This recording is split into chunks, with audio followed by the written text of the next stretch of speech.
frigid 50 degrees to swim the English Channel. You have to be more than a little crazy.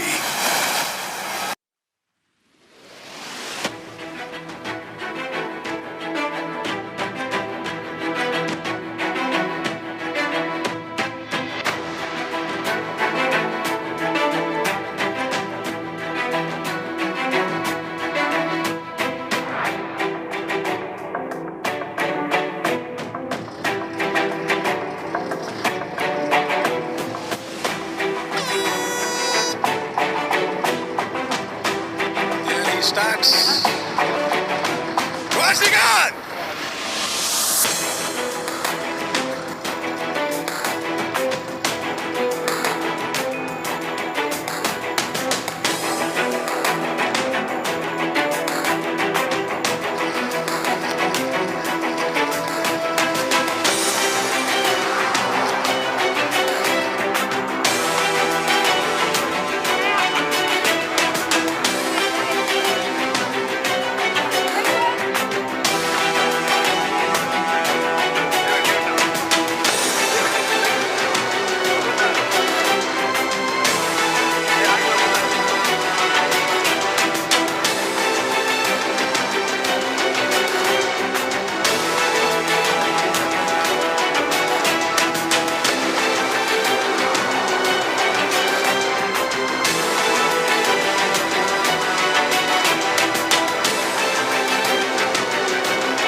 It was sometime in 2008.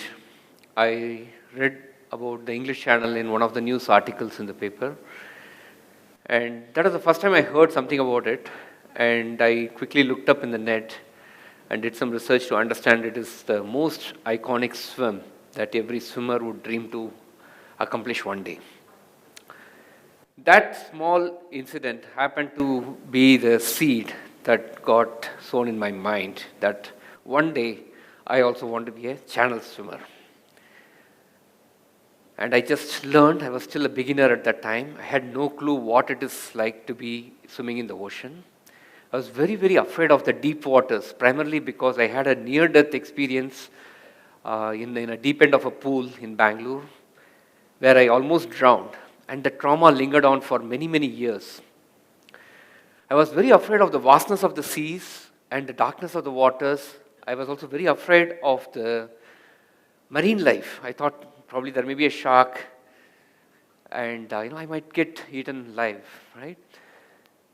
More than all of this, I thought I was too old to even think about swimming across the English Channel. These were some of the limiting beliefs. These were some of the inhibitions which I carried on for many years, which prevented me from pursuing my dream for so many years. Let me share my story, a journey over 4 years when I overcame these inhibitions and eventually conquered the English Channel last year, swimming non-stop for 48 kilometers over little over 14 hours as an amateur swimmer. So what is English Channel? Where is this? This is like Jayasuriya said, it's pretty much a stretch of water separating the south of UK from the northern part of France. At its shortest point, it's about 33 kilometers wide, and it is commonly characterized by many challenges for a swimmer. The most prominent one being the temperature of the water. It is very cold, even during the summer, British summer, the water temperature hovers around 12 to 16 degrees. And if you compare that to the temperature of water in Bangalore where I train, even in the coldest winter, the outdoor pool's temperature do not go below 20, 21 degrees. Such is the difference. And combine that with the fact that a swim will last anywhere between 12 to 17 hours, hypothermia is a very, very big risk for any swimmer if he's not adequately trained and prepared to handle the cold. And the biggest challenge, like any other endurance sport, is the muscle cramps and the exhaustion. I had my share of cramps during the 6th hour and the 13th hour, and I had to literally pull myself, dig very deep, and I almost quit in those hours because the pain on the hamstring was so much that I was almost ready to quit. But thanks to the timely intervention from my crew, I managed to continue my swim. The marine life is very, very prominent there. The jellyfishes are the most common one. We do have other forms of marine life as well. These jellyfishes, when you encounter, you don't see it in ones and twos. You see it in big, big groups in thousands and thousands of them. And they look so harmless, nice, white, beautiful fishes, but their tentacles are so venomous. So the moment you touch this hand, you really feel as though some 10,000 volts have been passed on to you. The burning sensation lasts for so many minutes. So whenever I would put my hand to catch the water, I would end up catching so many jellyfishes, and they would really hurt all over the body. But the best part is you have to continue swimming. You can't stay there because you are in the zone of jellyfish and you have to continue swimming. Endure the pain and continue to swim. And the channel is also known for being the busiest shipping lane. You can see the 12-hour time lapse of the channel. You can see there are about 600 boats, ferries, and cargo ships that pass by almost on a daily basis, and that really makes it something very, very difficult for a swimmer. So to give you an analogy, probably it's something like for a pedestrian trying to cross the Electronic City highway during the rush hour traffic. It is something similar to that, right? You need to dodge through the traffic. The worst part is when these huge cargo liners, when they pass by, like the ones you saw in the video, they dig out a lot of these cold waters from the deeper oceans, and then they bring it to the surface, making it very difficult. Suddenly you get a cold shock as you're swimming. So we have to endure all of that. And it's also known for very strong currents.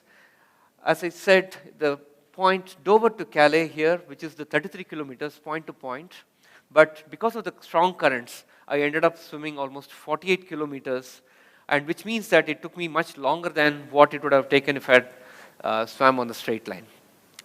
So these were some of the challenges. Knowing my limitations, I kind of thought through what is the best way to do. So sometime in 2014, I hit upon the idea of getting into this adventure in the form of a relay sport. So I teamed up with a bunch of other swimmers from Bangalore. In 2015, we went and swam as an 8-member team. And again, I went back in 2016 as a part of a 4-member team, and again signed up for a 2-person relay in June last year, just before I did my solo in July.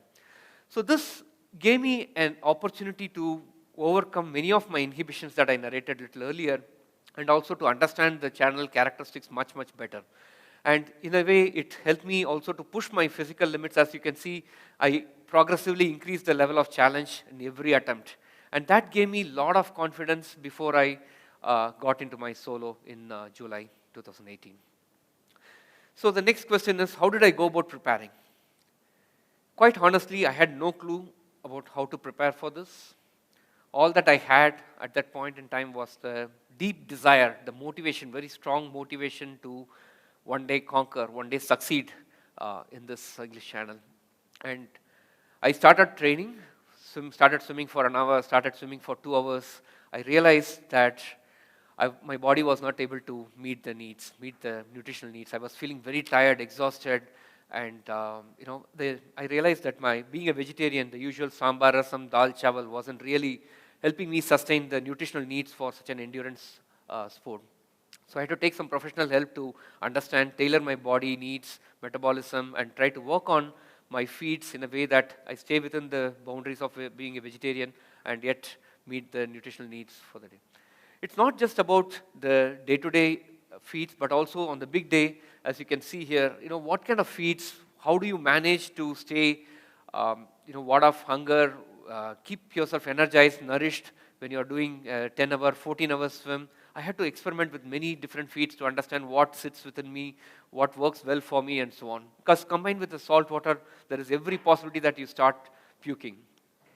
And the next biggest thing which was worrying me was being a late starter, I realized my strokes were not as fast, or my swim speed was not as fast and as efficient as I would have loved to, because this will directly translate into the duration of my swim on the big day. So I had to take again some professional help. I traveled to a FINA training center in Thailand. So took the help from a coach there who helped me understand my biomechanics, understand the posture, and help me correct my postures. That way I could increase my speed, increase my efficiency, stroke efficiency. So to give you an example, on the big day, my arms were rotating at about 60,000. I ended up actually rotating about 60,000 times. That is the kind of, every stroke, if I could catch that extra few inches of the water, I think that was the biggest saving for me. So I was focused more on how can I improve the efficiency. The other biggest threat for me, like I said, was the adapting to the cold water, because there was absolutely no possibility to get that kind of an experience here. I, in fact, went to Nainital sometime last year around this April-May time frame. Somebody said the lakes there is much colder, and I said, let me go and try it out there. Yes, it was colder, but nothing prepared me for what I had to actually experience on the day one when I landed there in Dover on June 11th. I quickly went for a dip in the sea there, and believe me, I could barely survive for 10 minutes in that cold temperature. It was such a shock for me. I really felt terrible. My hands became numb, legs became numb. I had to come out of the water in 10 minutes and get myself warmed up. Such was the cold shock that I really felt miserable, that I was so grossly underprepared for that event. But not the one to give up so easily. I said, no, I'm not. So I will come back next day and push myself every day to increase my exposure to the cold water. It was really amazing to see when you're strongly determined, when you're totally believing that you're going to do this, how the mind and the body starts working in tandem and starts adapting to the ecosystem there. So you won't believe, at 21st day, I ended up completing my 6-hour qualifying swim in the same cold temperature. That is a qualifying criteria for me to even make an attempt, much later. So that was the impact of the cold water and the body getting used to it. The physical fitness and the injury management they both go hand in hand. I was very worried since I was starting so late how my cardiovascular performance is going to cope up with the load of swimming for 12 hours, 14 hours, and how my, the muscle performance, my aerobic capacity is going to improve. So I had to work out quite a lot, almost 4-5 sessions every week in a gym, working on my core strengthening, working on the aerobic capacity enhancement, and so on. I also had a threat of injury, my shoulder injury, thanks to this Dr. David Rajan from Coimbatore, who helped me navigate through the whole problem without getting into a surgical intervention, and I was able to get through with the physiotherapy. Mental training is a big part, and as they say, English Channel is 90% mental endurance and 10% physical endurance. You have to find a way to keep the mind focused, because the boredom sets in very fast. Within an hour, you start wondering, what am I doing here? Why am I even doing there? And the pain becomes so much dominant, you just feel like quitting. And I had to train myself on various ways to understand how I can keep my mind focused, occupied, and so on and so forth. As I was preparing for this for 3 to 4 years, I also realized that I had to juggle across various priorities, be it family, work, travel, sickness, injury, and the training, and so on. And really what helped me in all these moments was to really understand and put this training for the channel as one of the top 3 priorities, and made sure that I hit my weekly goals of mileage, and that kept me going in the entire journey. So there are obviously many, many learnings. I learned a lot about myself in the last 4 years than ever in my entire life. And at this point, I would invite you all to take out the nuggets of the learnings here and apply, draw parallels to your own pursuits and apply them in your own ways. First and foremost, I will say, one thing I will say is there is never going to be a better time to pursue our dreams. Just do it today. I really regret having waited 10 years to pursue it because like I said, I was literally nothing, quite literally nothing.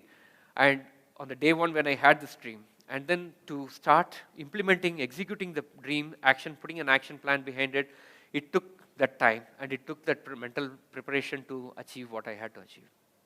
So let's start doing it today. That would be my single piece of advice. So as I started talking about my dream, there were a lot of disbelievers, naysayers who kept saying, everybody, obviously they're worried about my safety. They felt probably I'm thinking or I'm trying to do something stupid which may harm myself in that process. And they kept me pulling down initially. But every time I had to dig in very deep and really had to really had to believe in myself, yes, I'm going to do this one day, come what may. And every time I would go back and train harder, prove them that I'm hitting those milestones, I'm hitting those training plans that I had. And I was also a little worried about it, so I started reaching out to many people, those who have completed successfully, as well as those who could not complete in their attempt, to understand what failed them, what went wrong in their preparation, and how can I learn from those gaps. That really gave me a lot of confidence and helped me to prepare myself much, much better. So there is no two ways about practice. We all know that we had to practice a lot. But here, in this case, the biggest problem for me was I didn't know what is the extent of practice is sufficient to say, yes, I can swim across the channel. So I had to really swing the pendulum to the other extreme, train harder. I had to train for every possible scenario, be it swimming in total darkness, swimming in the very, very choppy waters, swimming in the cold condition, every scenario that I could envisage for my big day, I had to train, practice, and that really helped me eventually when I swam across the channel. And in a long goal like this, obviously defining intermediate goals, be it completing a 10-kilometer swim, completing a 20-kilometer swim, or a 6-hour swim, it was extremely important for me to not only say that I'm going in the right direction, but it is also a big motivator for me to say that, yes, I'm hitting my goals, I'm going in the right direction. And I would celebrate all those wins, by way of taking a break or a time with family or, having a small ice cream in Dover seafront right after the swim.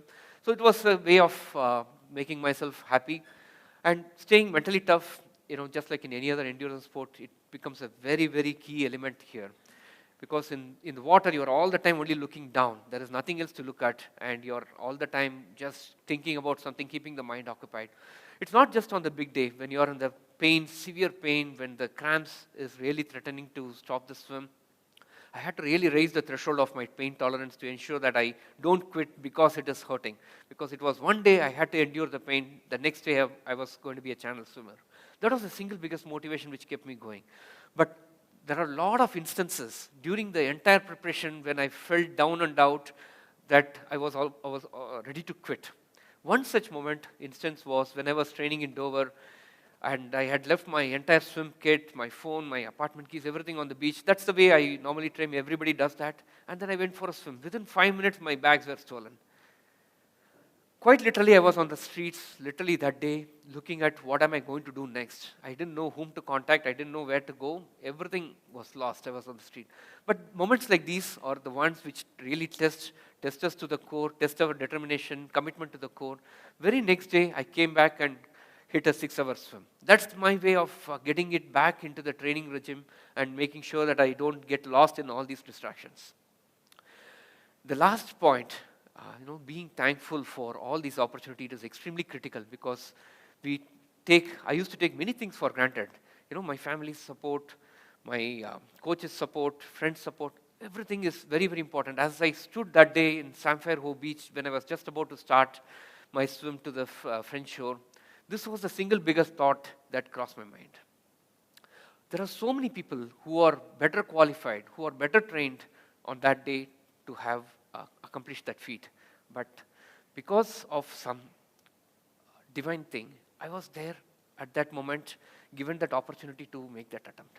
So it was such an emotional moment for me. I really wanted to thank, my wife is here. So I just wanted to thank her for giving me that support. Sorry. So here is my mantra for success. A simple thing, we all have dreams, just convert them to action plan. In my case, I converted them to series of relay events, which really gave me the confidence to go and attack the big one. Back it up with a lot of commitment and hard work. Be ready to make a lot of sacrifices. The biggest sacrifice I had to make was my sleep. I had so much of sleep deprivation, and I would probably sleep many days for just 4 hours, 5 hours, so that I can maximize my training. It was such a tough one. I also had to take a break from my career just 6 months before the swim, because I felt that I wasn't getting enough time to train, and I took the hard call of leaving my job, which I loved the most, and I had to focus to give more time for my training. And as I said, expect the unexpected. This is the most important thing. Do not expect everything to go in the planned way. There are a lot of surprises that are going to happen. We all need to be ready to face that challenge, and definitely the success is on its way. Friends, as they say, life begins at the end of our comfort zone. I truly understood the meaning of each and every word in the last 4 years. And I now have bigger dreams to follow. If I can do it, I see no reason why any of you here cannot follow your dreams. As they say, we only live once. Let's make it count. Wish you all the very best. Thank you.